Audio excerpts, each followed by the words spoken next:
ආයුබෝවන් ඔබ මේ එක්ව සිටින්නේ SL Vision News සමගින්. දකුණු කොරියාවේ සේවය කළ ශ්‍රී ලාංකිකයන් දෙදෙනෙකු මරුට. දකුණු කොරියාවේ සේවය කරමින් සිටි ශ්‍රී ලාංකිකයන් දෙදෙනෙකු මිය ගොස් තිබෙනවා.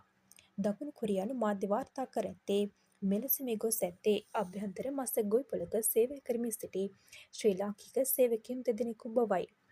පසුගියදා රාත්‍රියේ එරට පොලිසියට ලද දුරකථන ඇමතුමකට අනුව සිදු කළ සෝදිසි කිරීමකදී අදාළ අභ්‍යන්තර මසක ගොවිපළේ ජල ටැංකියක තිබී මළ සිරුරු 3ක් හමුව තිබෙනවා. එම ජල ටැංකිය මීටර් 4ක් පළල, මීටර් 3ක් දිග සහ මීටර් 2ක් උසකින් යුක්ත වූ විශාල ජල ටැංකියක් බව සඳහන් වේ.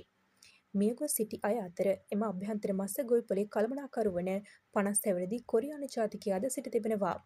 මියගොස් සිටි ශ්‍රී ලාංකිකයන් දෙදෙනා අවුරුදු 20 සහ 30 යන වයස්වල පසුවන තරුණයන් දෙදෙනෙකි.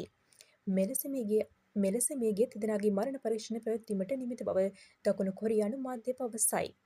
එමෙන්ම සිදුවී ඇති කුමක්ද යන සම්බන්ධයෙන් එරට පොලිසිය විමර්ශන ආරම්භ කර තිබෙනවා.